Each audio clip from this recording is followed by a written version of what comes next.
Assalamualaikum warahmatullahi wabarakatuh. Perkenalkan, saya Dr. Adrian Kurniawan, spesialis neurologi, peserta pelatihan dasar calon pegawai negeri sipil tahun 2025 dari Dinas Kesehatan Kota Cirebon, Unit Kerja RST Gunung Jati. Dalam video ini saya akan menyampaikan analisa artikel pemanfaatan dan penyalahgunaan teknologi oleh ASN.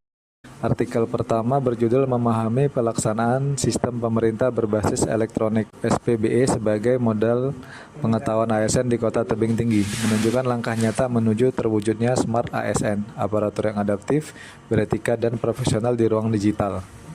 Di Kota Tebing Tinggi, pemerintah daerah mengakui bahwa transformasi digital dalam tata kelola pemerintahan sudah bukan sekadar opsi, melainkan dengan penerapan SPBE, pelayanan publik dan proses birokrasi dituntut menjadi lebih efisien, transparan, dan terukur. Artikel ini menunjukkan bahwa digitalisasi pemerintahan bukan hanya soal teknologi, tetapi juga tentang peningkatan kapasitas ASN. Latar belakang SPBE ini antara lain: pertama, tingginya ekspektasi masyarakat terhadap layanan publik di era digital. Mereka menginginkan proses cepat, simpel, dan responsif. Kedua, kebutuhan internal pemerintah untuk menyesuaikan dengan regulasi nasional seperti Peraturan Presiden Nomor 95 Tahun 2018 tentang SPBE dan kerangka reformasi birokrasi yang menuntut tata laksana pemerintahan berbasis ICT. Ketiga, kesadaran bahwa ASN sebagai bagian dari ekosistem pemerintahan harus memiliki modal pengetahuan digital agar dapat memanfaatkan TIK untuk pelayanan, manajemen data, pengambilan keputusan, serta interaksi dengan masyarakat. Dampak dari penerapan SPBE yang berhasil sangat positif. Pertama, pelayanan publik menjadi lebih cepat dan mudah diakses karena data terintegrasi. Aduan masyarakat bisa disampaikan secara digital dan proses manual yang lama bisa dipangkas. Kedua, ASN yang terlatih sistem digital akan lebih profesional, mampu mengelola data atau informasi secara efektif, dan lebih adaptif menghadapi perubahan birokrasi. Ini berkontribusi ke tata kelola yang baik dan akuntabel. Tiga, interaksi antara pemerintah dan masyarakat menjadi lebih terbuka dan responsif. Misalnya, masyarakat dapat langsung menyampaikan aspirasi lewat platform digital, dan pemerintah dapat cepat merespon serta mengambil kebijakan berdasarkan data.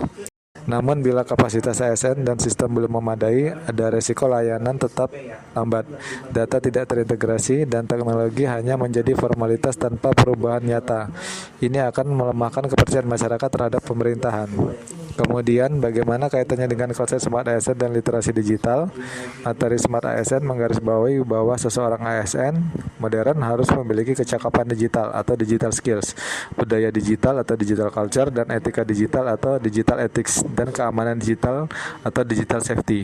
Pengimplementasian SPBE secara langsung menuntut ASN mampu beroperasi dalam lingkungan digital, memahami proses dan data, berinteraksi dengan masyarakat lewat kanal digital, serta menjaga integritasnya di ruang maya. Dengan demikian, pelaksanaan SPBE di Kota Tebing Tinggi adalah contoh nyata bagaimana literasi digital bukan hanya opsi tambahan, melainkan salah satu fondasi agar ASN bisa menjadi teladan pelayanan yang adaptif, transparan, dan profesional. Jadi, teknologi melalui TIK, ASN harus bisa membawa perubahan nyata dalam tata kelola pemerintahan dan pelayanan publik. Di tengah dinamika politik yang semakin cepat, muncul fakta yang memprihatinkan bahwa sejumlah besar ASN telah melanggar asas netralitas dengan melakukan kampanye melalui media sosial atau mendukung calon tertentu secara terbuka. Mengapa ini terjadi? Pertama, tekanan struktural dan birokrasi. Pejabat kepegawaian badan pemerintahan sering berada dalam posisi yang tergantung pada pemimpin daerah, sehingga ASN merasa harus ikut arus demi menjaga karir atau posisi. Kedua, literasi digital dan etika yang belum merata. Banyak ASN yang belum sesungguhnya memahami batas-batas penggunaan media sosial dalam konteks publik, sehingga unggahan atau dukungan politik muncul tanpa sadar sebagai pelanggaran. Ketiga, masa politik seperti pemilu atau pilkada memperbesar risiko.